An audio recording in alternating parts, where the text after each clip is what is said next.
S high command ಕೊಟ್ಟಿರುವ high command ಸೂಚಿಸಿರುವ ರಾಜೀನಾಮೆ ಕೊಡಿ ಅನ್ನೋ ಒಂದು ವಿಷಯದಲ್ಲಿ ತಿರುಗಿ ಬಿದ್ದಿದ್ದಾರೆ ರಾಜಣ್ಣ ಅವರು. ಹೈಕಮಾಂಡ್ಗೆ ಸೆಡ್ ಅನ್ನ ಹೊಡೆದಿದ್ದಾರೆ ರಾಜಣ್ಣ ಅವರು. ನಾನು ಯಾಕೆ ರಾಜೀನಾಮೆ ಕೊಡ್ಲಿ? ಹೈಕಮಾಂಡ್ಗೆ ತಿರುಗಿ ಬಿದ್ದಿದ್ದಾರೆ ರಾಜಣ್ಣ ಅವರು. ಸಚಿವ ಸ್ಥಾನಕ್ಕೆ ನಾನು ರಾಜೀನಾಮೆ ಕೊಡಲ್ಲ, ನಾನು ಯಾಕೆ ರಾಜೀನಾಮೆ ಕೊಡಬೇಕು? ಸಹಕಾರಿ ಸಚಿವ ಕೆ.ಎನ್. ರಾಜಣ್ಣ ಅವರ ಖಡಕ್ ನುಡಿ. ಹೈಕಮಾಂಡ್ ಸೂಚನೆಯನ್ನ ಧಿಕ್ಕರಿಸಿದ್ರ ರಾಜಣ್ಣ. ನಿಜಕ್ಕೂ ರಾಜೀನಾಮೆ ಕೊಡಲ್ವಾ ಕೆ.ಎನ್. ರಾಜಣ್ಣ ಅವರು? ಒಂದೊಮ್ಮೆ ರಾಜಣ್ಣ ರಾಜೀನಾಮೆ ಕೊಡದಿದ್ರೆ ಏನಾಗುತ್ತೆ ಗೊತ್ತಾ? ಇದು ನಿಮ್ಮ ಫ್ರೀಡಮ್ ಟಿವಿಯಲ್ಲಿ ಬರ್ತಿರುವಂತ big exclusive story, big exclusive ಸುದ್ದಿ ನಾವು ಬ್ರೇಕ್ ಮಾಡ್ತಿದ್ದೀವಿ. ರಾಜಣ್ಣ ಅವರು ರಾಜೀನಾಮೆ ಕೊಡಲ್ವಂತೆ, ಹೈಕಮಾಂಡ್ಗೆ ತಿರುಗಿ ಬಿದ್ದಿದ್ದಾರೆ ರಾಜಣ್ಣ ಅವರು. ಹೈಕಮಾಂಡ್ ಅವರು ಕೊಟ್ಟಿರುವಂತ ಏನು ಆರ್ಡರ್ ಏನಿದೆ ಅದನ್ನ ಪ್ರಶ್ನೆ ಮಾಡ್ತಿದ್ದಾರೆ ರಾಜಣ್ಣ ಅವರು. ನಾನು ಯಾಕೆ ಸ್ವಾಮಿ ರಾಜೀನಾಮೆ ಕೊಡಬೇಕು? ಸಹಕಾರಿ ಸಚಿವರಾಗಿರುವಂತ ಕೆ.ಎನ್. ರಾಜಣ್ಣ ಅವರ ಖಡಕ್ ನುಡಿ. ಅವರು ಖಡಕ್ ಆಗಿತ್ಕೊಂಡೇನೆ, ಯಾರಿಗೂ ತಲೆ ಕೆಡಿಸ್ಕೊಳ್ಳದೆ ಪಕ್ಷದ ಬಗ್ಗೆನೆ ಒಂದು ವಿವಾದಾತ್ಮಕ ಸ್ಟೇಟ್ಮೆಂಟ್ಗಳನ್ನ ಕೊಡ್ತಾ ಬಂದಿದ್ರು. ಇದರಿಂದನೇ ಪಕ್ಷದಿಂದ ಉಚ್ಚಾಟನೆ ಮಾಡಬೇಕು ಅಂತ ಹೇಳಿ ರಾಜಣ್ಣ ಅವರಿಗೆ ಹೈಕಮಾಂಡ್ ರಾಜೀನಾಮೆ ಕೊಡಿ ಅಂತ ಹೇಳಿ ಪಕ್ಷದಿಂದ ನೀವು ದೂರವಿರಿ ಅಂತ ಹೇಳಿದ್ರು. ಈಗ ಹೈಕಮಾಂಡ್ ಕೊಟ್ಟಿರುವಂತ ಏನು ಆರ್ಡರ್ ಏನಿದೆ, ನೀವು ರಾಜೀನಾಮೆ ಕೊಡಬೇಕು ಅಂತ, ಆ ಆರ್ಡರನ್ನೇ ಹೈಕಮಾಂಡ್ಗೆ ಪ್ರಶ್ನೆಯನ್ನ ಮಾಡ್ತಿದ್ದಾರೆ. ನಾನು ಯಾಕೆ ಕೊಡಬೇಕು ರಾಜೀನಾಮೆ? ನಾನೇನು ಕೊಡ್ಲಿ ರಾಜೀನಾಮೆ ಅಂತ ಹೇಳಿ ಹೈಕಮಾಂಡ್ ಅನ್ನೇ ಪ್ರಶ್ನೆ ಮಾಡ್ತಿದ್ದಾರೆ ರಾಜಣ್ಣ ಅವರು. ಹೈಕಮಾಂಡ್ಗೆ ಐ ಡೋಂಟ್ ಕೇರ್ ಅಂತಿದ್ದಾರೆ ರಾಜಣ್ಣ ಅವರು. I don't care for high command, ನಾನು ಯಾಕೆ ರಾಜೀನಾಮೆ ಕೊಡಬೇಕು? ಹಾಗಾದ್ರೆ ರಾಜೀನಾಮೆ ಕೊಡಲ್ವಾ ರಾಜಣ್ಣ ಅವರು? ರಾಜೀನಾಮೆ ಕೊಡಲಿಲ್ಲ ಅಂದ್ರೆ ಏನಾಗಬಹುದು? ಸಹಕಾರಿ ಸಚಿವ ಕೆ.ಎನ್. ರಾಜಣ್ಣ ಅವರ ಖಡಕ್ ನೋಡಿ. ಹೈಕಮಾಂಡ್ ಸೂಚನೆ ಧಿಕ್ಕರಿಸಿದ್ರ ರಾಜಣ್ಣ ಅವರು. ನಿಜಕ್ಕೂ ರಾಜೀನಾಮೆ ಕೊಡಲ್ವಾ? ಹೈಕಮಾಂಡ್ ಅನ್ನ ಧಿಕ್ಕರಿಸುವಂತಹ ಒಂದು ನಿರ್ಧಾರ ಮಾಡಿದ್ದಾರ ರಾಜಣ್ಣ ಅವರು. ಹೈಕಮಾಂಡ್ ಅನ್ನ ಎದುರಾಕೊಂಡ್ರೆ ಏನಾಗುತ್ತೆ? ರಾಜಣ್ಣ ಅವರು ಕಾಂಗ್ರೆಸ್ ಪಕ್ಷದಲ್ಲೇ ಇರ್ತಾರಾ? ಅವ್ರಿಗೊಂದು ಕ್ಷಮೆ ಕೊಡ್ತಾರಾ ಹೈಕಮಾಂಡ್? ಅಥವಾ ಸಿದ್ದರಾಮಯ್ಯನವರೇ ಅವರನ್ನ ಉಳಿಸ್ಕೊಳ್ಳುವಂತ ಪ್ರಯತ್ನ ಮಾಡ್ತಾರಾ? ಯಾಕಂದ್ರೆ ಬಲಗೈ ಬಂಟನಾಗಿದ್ದಂಥವ್ರು ರಾಜಣ್ಣ. ಅವರನ್ನ ಕೆಲವಷ್ಟು ವಿರೋಧಿಗಳು ದೂರ ಮಾಡೋದಕ್ಕೆ ಟ್ರೈ ಮಾಡಿದ್ರೆ ಬಿಡ್ತಾರಾ ಸಿಎಂ ಸಿದ್ದರಾಮಯ್ಯನವರು? ರಾಜಣ್ಣ ತಲೆದಂಡ. ರಾಜೀನಾಮೆ ಕೊಡಲ್ಲ ಅಂತಿರುವ ಕೆ.ಎನ್. ರಾಜಣ್ಣ ಅವರು. ರಾಜಣ್ಣ ಸಂಜೆಯೊಳಗೆ ರಾಜೀನಾಮೆ ಕೊಡದಿದ್ರೆ ಕಿಕ್ಔಟ್, ಪಕ್ಷದಿಂದಲೇ ಕಿಕ್ಔಟ್. ಪಕ್ಷದಿಂದಲೇ ರಾಜಣ್ಣ ಅವರನ್ನು ಹುಚ್ಚಾಟಿಸಲು ಹೈಕಮಾಂಡ್ ತಯಾರಿಯನ್ನ ನಡೆಸುತ್ತಿದ್ದಾರೆ. ಇದು ನಿಮ್ಮ ಫ್ರೀಡಮ್ ಟಿವಿಯ ಬಿಗ್ ಎಕ್ಸ್ಕ್ಲೂಸಿವ್ ಸ್ಟೋರಿ. ರಾಜಣ್ಣ ತಲೆದಂಡಕ್ಕೆ ಕಾಂಗ್ರೆಸ್ ಹೈಕಮಾಂಡ್ ಈಗ ಸೂಚನೆಯನ್ನ ಕೊಟ್ಟಿದೆ. ರಾಜೀನಾಮೆ ಕೊಡಲ್ಲ ಅಂದ್ರೆ ಕೆ.ಎನ್. ರಾಜಣ್ಣ ಅವರನ್ನ ಪಕ್ಷದಿಂದಲೇ ಕಿಕ್ಔಟ್ ಮಾಡಲು ಎಲ್ಲಾ ತಯಾರಿಗಳನ್ನ ನಡೆಸ್ಕೋತಿದೆ ಹೈಕಮಾಂಡ್. ಸಂಜೆ ಅಷ್ಟರಲ್ಲಿ ರಾಜಣ್ಣ ಅವರು ರಾಜೀನಾಮೆ ಕೊಡ್ಲೇಬೇಕು, ಇಲ್ಲ ಅಂತಂದ್ರೆ ಪಕ್ಷದಿಂದ ಅವರನ್ನ ಹೊರಗಾಕಲಾಗುತ್ತೆ. ಈಗ ನಾವು ಸಚಿವ ಸ್ಥಾನವನ್ನ ಕಿತ್ಕೊಂಡಿದ್ದೀವಿ, ಆದ್ರೆ ರಾಜಣ್ಣ ಅವರು ಸಂಜೆ ಅಷ್ಟರಲ್ಲಿ ರಾಜೀನಾಮೆ ಕೊಡ್ಲಿಲ್ಲ ಅಂದ್ರೆ ಅವರನ್ನ ಪಕ್ಷದಿಂದ ಹೊರಗಿಡಲಾಗುತ್ತೆ, ಪಕ್ಷದಿಂದ ಉಚ್ಚಾಟಿಸಲಾಗುತ್ತೆ. ಕಾಂಗ್ರೆಸ್ ಪಕ್ಷಕ್ಕೂ ರಾಜಣ್ಣ ಅವ್ರಿಗೂ ಯಾವುದೇ ಸಂಬಂಧ ಇರಲ್ಲ. ರಾಜೀನಾಮೆ ಕೊಡ್ಲಿಲ್ಲ ಅಂದ್ರೆ ರಾಜಣ್ಣ ಅವರನ್ನ ಅವರ ಸ್ಥಾನದಿಂದ, ಅವರ ಸಚಿವರ ಸ್ಥಾನದಿಂದ, ಸಹಕಾರಿ ಸಚಿವರಾಗಿದ್ದಾರೆ, ಆ ಸ್ಥಾನದಿಂದ ಕೆಳಗಿಳಿಸೋದಕ್ಕೆ ಹೈಕಮಾಂಡ್ ತಯಾರಿಯನ್ನ ಮಾಡ್ತಿರುವಂತದ್ದು. ಬಟ್ ಅವರು ನಾನು ಕೊಡಲ್ಲ ಸಚಿವ ಸ್ಥಾನಕ್ಕೆ, ನಾನು ರಾಜೀನಾಮೆ ಯಾಕೆ ಕೊಡಬೇಕು, ನಾನು ಕೊಡಲ್ಲ ಅಂತ ಹೇಳಿ ಹೈಕಮಾಂಡ್ಗೆ ಸೆಡ್ ಅನ್ನ ಹೊಡೆದಿದ್ದಾರೆ. ಹೈಕಮಾಂಡ್ಗೆ ಐ ಡೋಂಟ್ ಕೇರ್ ಅಂದಿದ್ದಾರೆ. ಹೀಗಾಗಿ ಹೈಕಮಾಂಡ್ ಕೂಡ ನೀವು ರಾಜೀನಾಮೆ ಕೊಡ್ಲಿಲ್ಲ ಅಂದ್ರೆ ಈಗ ನಿಮ್ಮನ್ನ ಸಚಿವ ಸ್ಥಾನದಿಂದ ಕೆಳಗಿಳಿಸ್ತಿದೀವಿ ಅಷ್ಟೇ, ಆದ್ರೆ ನಿಮ್ಮನ್ನ ಪಕ್ಷದಿಂದನೇ ಹೊರಗಾಕ್ತಿವಿ, ಪಕ್ಷದಿಂದನೇ ನಿಮ್ಮನ್ನ ಕಿಕ್ಔಟ್ ಮಾಡ್ತೀವಿ, ರಾಜೀನಾಮೆ ಕೊಡಿ ಸಂಜೆ ಅಷ್ಟರಲ್ಲಿ ಅಂತ ಹೇಳಿ ಹೈಕಮಾಂಡ್ ಖಡಕ್ ವಾರ್ನಿಂಗ್ ಅನ್ನ ಕೊಟ್ಟಿದೆ ರಾಜಣ್ಣ ಅವರಿಗೆ. ಎಸ್, ರಾಜಣ್ಣ ಅವರು ನಾನು ಯಾಕೆ ರಾಜೀನಾಮೆ ಕೊಡ್ಲಿ ಅಂತಿದ್ರು. ಈಗ ಹೈಕಮಾಂಡ್ ಅದಕ್ಕೆ ಖಡಕ್ ವಾರ್ನಿಂಗ್ ಅನ್ನ ಕೊಟ್ಟಿದೆ. ಇದು ನಿಮ್ಮ ಫ್ರೀಡಮ್ ಟಿವಿಯ ಬಿಗ್ ಎಕ್ಸ್ಕ್ಲೂಸಿವ್ ಸ್ಟೋರಿ. ನಾವೇ ಬ್ರೇಕ್ ಮಾಡ್ತಿರುವಂತ ಎಕ್ಸ್ಕ್ಲೂಸಿವ್ ಸುದ್ದಿ ಇದು ನಿಮ್ಮ ಫ್ರೀಡಮ್ ಟಿವಿಯಲ್ಲಿ. ರಾಜಣ್ಣ ತಲೆದಂಡಕ್ಕೆ ಕಾಂಗ್ರೆಸ್ ಕೂಡ ಈಗ ಸೂಚನೆಯನ್ನ ಕೊಟ್ಟಿರುವಂತದ್ದು ಹೈಕಮಾಂಡ್. ಕಾಂಗ್ರೆಸ್ ಹೈಕಮಾಂಡ್ ಕೂಡ ಸೂಚನೆಯನ್ನ ಕೊಟ್ಟಿದ್ದಾರೆ. ರಾಜಣ್ಣ ಅವರು ರಾಜೀನಾಮೆ ಕೊಡಲ್ಲ ಅಂತ. ಹೈಕಮಾಂಡ್ ನೀವು ಕೊಡದಿದ್ರೆ ನಿಮ್ಮನ್ನ ನಾವು ಪಕ್ಷದಿಂದನೇ ಉಚ್ಚಾಟಿಸ್ತೀವಿ ಅಂತ. ಏನ್ ಮಾಡ್ತಾರೆ ರಾಜಣ್ಣ ಅವರು? ರಾಜೀನಾಮೆ ಕೊಡ್ತಾರಾ? ರಾಜೀನಾಮೆ ಕೊಟ್ಟು ಪಕ್ಷದಲ್ಲೇ ಉಳ್ಕೋತಾರಾ? ಅಥವಾ ನಾನು ರಾಜೀನಾಮೆ ಕೊಡಲ್ಲ ಅಂತ ಹೇಳಿ ಪಕ್ಷದಿಂದಾನೇ ಹುಚ್ಚಾಟನೆ ಆಗ್ತಾರ? ಅವರೇ ದೂರ ಹೋಗ್ತಾರ ಪಕ್ಷದಿಂದ? ಸಿದ್ದರಾಮಯ್ಯನವರ ನಿರ್ಧಾರ ಏನು? ಸಿದ್ದರಾಮಯ್ಯನವರ ನಿರ್ಧಾರವನ್ನು ಕೂಡ ಕೇಳ್ತಾರ ರಾಜಣ್ಣ ಅವರು? ಸಿದ್ದರಾಮಯ್ಯನವರ ಮಾತಿನ ಪ್ರಕಾರ ನಡೀತಾರ? ಯಾಕಂದ್ರೆ ಜಿದ್ದಾಜಿದ್ದಿ ದೋಸ್ತಿ ರಾಜಣ್ಣ ಅವರು ಹಾಗೂ ಸಿದ್ದರಾಮಯ್ಯನವರು. ಸಿದ್ದರಾಮಯ್ಯನವರ ಆಪ್ತ ರಾಜಣ್ಣ ಅವರು, ಅವರ ಬಳಗೈ ಬಂಟನಾಗಿದ್ರು. ಈಗ ಇದರಲ್ಲಿ ಸಿದ್ದರಾಮಯ್ಯನವ್ರು ಏನಾದ್ರು ರಾಜಣ್ಣಂಗೆ ಹೆಲ್ಪ್ ಮಾಡ್ಬೋದಾ? ಬಟ್ ಸಂಜೆ ಅಷ್ಟರಲ್ಲಿ ರಾಜಣ್ಣ ಅವರು ರಾಜೀನಾಮೆ ಕೊಡದಿದ್ರೆ ಪಕ್ಷದಿಂದ ನಿಮ್ಮನ್ನ ಹೊರಗಿಡ್ತೀವಿ ಅಂತ ಹೇಳಿ ಹೈಕಮಾಂಡ್ ಖಡಕ್ ವಾರ್ನಿಂಗ್ ಅನ್ನ ಕೊಟ್ಟಿದೆ. ಏನ್ ಮಾಡಬಹುದು ರಾಜಣ್ಣ ಅವರು? ಕಾಂಗ್ರೆಸ್ ಅನ್ನ ಬಿಟ್ಟೋಗೋದಕ್ಕೆ ರೆಡಿ ಇದ್ದಾರಾ ಅಥವಾ ಅವರ ಸ್ಥಾನದಿಂದ ಕೆಳಗಿಳಿಯೋದಕ್ಕೆ ರೆಡಿ ಇದ್ದಾರಾ ರಾಜಣ್ಣ ಅವರು?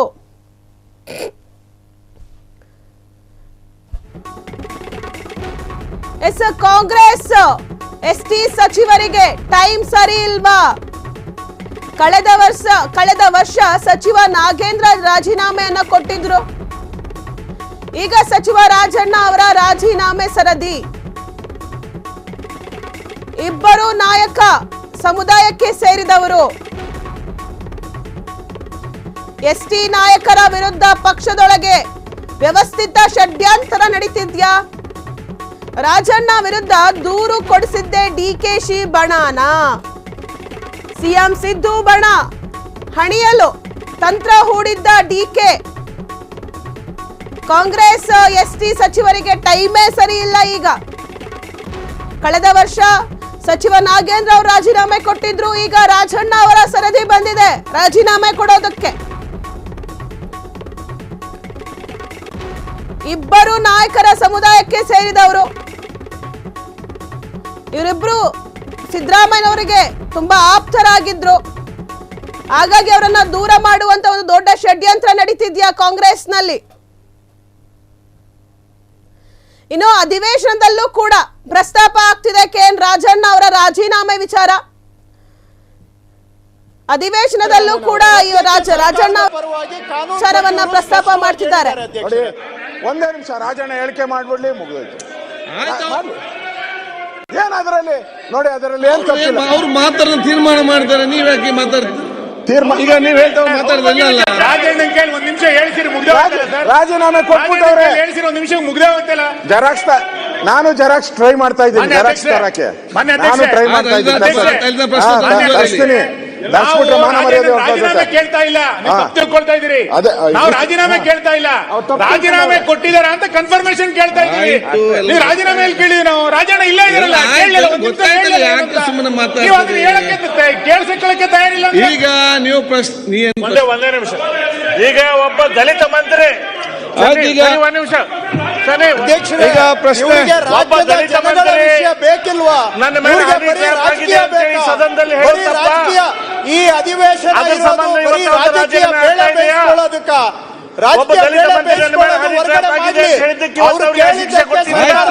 ಕೊಟ್ಟಿದೆ. ದಯವಿಟ್ಟು ಇವತ್ತು ರಾಜ್ಯದ ಜನಗಳ ಗಮನ ಕೊಡುವಷ್ಟು ರಾಜಕೀಯ ಪ್ರಜ್ಞೆ ಇವರಿಗೆ ತಾವು ಕೊಟ್ಟಿದ್ದೀರಾ. 2 ವರ್ಷ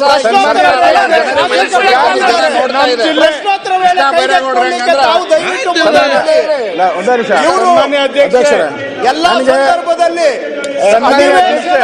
ಆರಂಭ ಆಗುವ ಗಳಿಗೆಯಲ್ಲೇ ಬರೀ ರಾಜಕೀಯಕ್ಕೆ ಸೀಮಿತ ಮಾಡೋದು ಬೇಡ. ನಾನು ಕೃಷ್ಣ ಬೈರೇಗೌಡರಿಗೆ ಕೇಳಕ್ ಇಷ್ಟಪಡ್ತೇನೆ. ಕೃಷ್ಣ ಬೈರೇಗೌಡರು ನಮ್ಮನ್ನ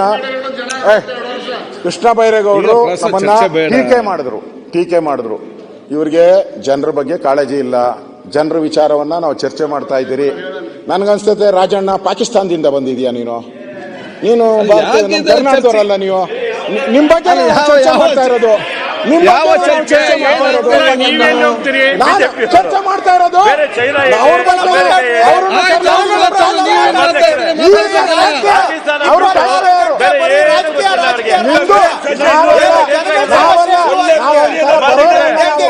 ನೀವು ಮಾಡ್ಕೊಂಡು ಬಂದಿರೋದು ಅವ್ರು. ಮೋಸ ಮಾಡ್ಕೊಂಡು ಬಂದಿರೋದು ನೀವು. ಮಾತಾಡೋದಕ್ಕೆ ಜನಗಳಿಗೆ ಒಂದು ಸಣ್ಣ ಉತ್ತರ ಯಾಕೆಂದ್ರೆ ಅಲ್ಲಿ ಸ್ಟೇಟ್ಮೆಂಟ್ ಕೊಡಕ್ಕಾಗಿಲ್ಲ ಅಂತ ಹೇಳಿದ್ರೆ ಅಭಿವೃದ್ಧಿ ಮಾಡ್ತಾರಂತೆ. ಏನ್ ಅಭಿವೃದ್ಧಿ? 2 ವರ್ಷ ಆಯ್ತು. ಅಭಿವೃದ್ಧಿ ಏನ್ ಮಾಡಿದ್ದಾರೆ? ಮಣ್ಣಂಗಟ್ಟ ಮಾಡಿದ್ದಾರೆ ಅಭಿವೃದ್ಧಿ. ಬೆಂಕಿ ಇಟ್ಟರು. ಇವರಿಗೆ ಇನ್ಯಾವ ರಾಜ್ಯದಲ್ಲೂ ಜನಗಳ ಸಮಸ್ಯೆ ಇಲ್ಲ ಅಂತ ಒಪ್ಕೊಳ್ತಾ ಇದ್ದಾರೆ. ಹಾಗಾದ್ರೆ ಒಪ್ಕೊಳ್ಳಿ, ಹಂಗಾದ್ರು ನಮ್ಗೆ ಇನ್ನೇನು ಇಶ್ಯೂ ಇಲ್ಲ. ಕರ್ನಾಟಕದಲ್ಲಿ ಇನ್ಯಾವ ಸಮಸ್ಯೆನೂ ಇಲ್ಲ, ಜನಗಳದ್ದು ಯಾವ ವಿಷಯವೂ ಇಲ್ಲ. ಇದೊಂದೇ ವಿಷಯ ಬೇರೆ ಇನ್ನೇನು ಇಶ್ಯೂ ಇಲ್ಲ ಇವ್ರಿಗೆ ಮಾತಾಡಕ್ಕೆ. ಅಧ್ಯಕ್ಷರೇ, ಇವತ್ತು ಸದನದ ಬಗ್ಗೆ ಹೊರಗಡೆ ಉತ್ತರ ಕೊಟ್ಟಿದ್ದಾರೆ. ಅದನ್ನೇನು ಅಂತ ನೀವು ದಯಮಾಡಿ ಬೆಳಕು ಚೆಲ್ಲಬೇಕು.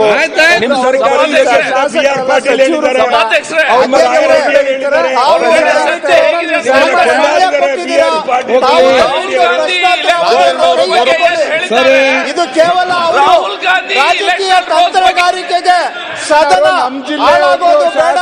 ನಾವು ಅವರ ತಂತ್ರಗಾರಿಕೆಗೆ ನಾವು ಬಾಧಾಗೋದು ಬೇಡ. ದಯವಿಟ್ಟು ಪ್ರಶ್ನೋತ್ತರ ವೇಳೆಯನ್ನ ಕೈಗೆತ್ತಿಕೊಳ್ಳಿ. ರಾಜೀನಾಮೆ ಕೊಟ್ಟಿದ್ದಾರೆ ಅಂತ ಈಗ ಅಧ್ಯಕ್ಷರೇ, ಒಂದ್ ಸೆಕೆಂಡ್ ರಾಜನ್ ಅವರ ಬಗ್ಗೆ ನಿಮಗೆ ಚರ್ಚೆ ಮಾಡ್ತಿದ್ದಾರೆ. ನಮ್ಗೆ ಮಾತಾಡ್ಲಿಕ್ಕಿದೆಯಾ? ಮಾತನಾಡಬಾರ್ದು ಅಂತೇಳಿ ನಮ್ಮ ಪಾರ್ಲಿಮೆಂಟರಿ ಮಿನಿಸ್ಟರ್ ಕೂಡ ಪ್ರಸ್ತಾಪ ಮಾಡಿ ಹೇಳಿದ್ದಾರೆ. ಮುಖ್ಯಮಂತ್ರಿಗಳು ಬರ್ತಾರೆ, ಅದ್ರ ಬಗ್ಗೆ ಏನಿದೆ ಅಂತ ಹೇಳ್ತಾರೆ. ಆದ್ರೆ ಅಶೋಕ್ ಅವರು ವಿರೋಧ ಪಕ್ಷದ ನಾಯಕರವರು. ಅವರು ನೀವು ಹೆಂಗ್ ಕೂತಿದ್ದೀರಾ, ಇಲ್ಲಿ ಹೆಂಗ್ ಕೂತಿದ್ದೀರಾ, ನೀವು ಸೀಟ್ ಅಲಾಟ್ ಮಾಡಿದ್ರೆ ಸೀಟ್ ಅಲಾಟ್ ಮಾಡಿ ಸೀಟಲ್ಲಿ ಕೂತಿ ಅದನ್ನ ಪ್ರಶ್ನೆ ಮಾಡುವಂತ ಕೀಳು ಮಟ್ಟಕ್ಕೆ ನೀವು ಹೋಗ್ಬಾರ್ದು ಅಂತಕ್ಕಂಥದ್ದು ನೀವು ಅದನ್ನ ಅರ್ಥ ಮಾಡ್ಕೋಬೇಕು. ಹೆಂಗ್ ಕೂತಿದ್ದೀರಿ ನಾಚಿಕೆ ಇಲ್ವಾ ನಿಮ್ಗೆ ಅಂದ್ರೆ ನನಗೆ ನಾಚಿಕೆ ಇಲ್ಲ. ಅಂತಹ ಕೀಳು ಮಟ್ಟದ ಮಾತುಗಳನ್ನು ಆಡ್ತಿರಲ್ಲ, ನಿಮಗೆ ನಾಚಿಕೆ ಆಗ್ಬೇಕು. ಮತ್ತೆ ಅದರಿಂದ ಸನ್ಮಾನ್ಯ ಅಧ್ಯಕ್ಷರೇ, ಅದಿಲ್ಲ, ಅದು ಆಗ್ಲಿ. ಈಗ ನಾನು ರಾಜೀನಾಮೆ ಕೊಟ್ಟಿದ್ದೀನೋ ಬಿಟ್ಟಿದ್ದೀನೋ, ನನ್ನ ರಾಜೀನಾಮೆ ಯಾರು ಕೇಳವ್ರೆ, ಯಾರು ಬಿಟ್ಟವ್ರೆ, ಯಾರಿಗೆ? ಈಗ ಅಧ್ಯಕ್ಷರೇ, ಮುಖ್ಯಮಂತ್ರಿಗಳು ಬಂದ ನಂತರ ಅವರು ಸ್ಟೇಟ್ಮೆಂಟ್ ಮಾಡ್ತಾರೆ ಅಂತ ಹೇಳಿ ನಮ್ಮ ಸಂಸದೀಯ ಸಚಿವರು ಹೇಳಿದ್ದಾರೆ. ಅದಕ್ಕೆ ಬದ್ಧನಾಗಿರ್ತೀನಿ. ಆಯ್ತು, ಮತ್ತೆ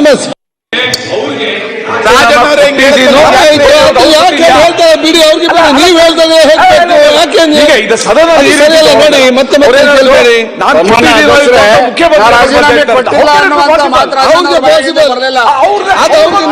ಚರ್ಚೆ ಮಾಡ್ತೀರಿ.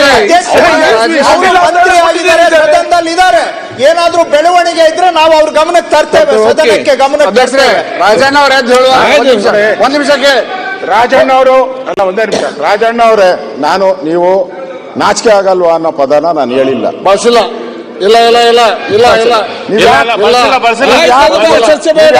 ಇಲ್ಲ ಅಂತ ಕೇಳಿದ್ದೀನಿ.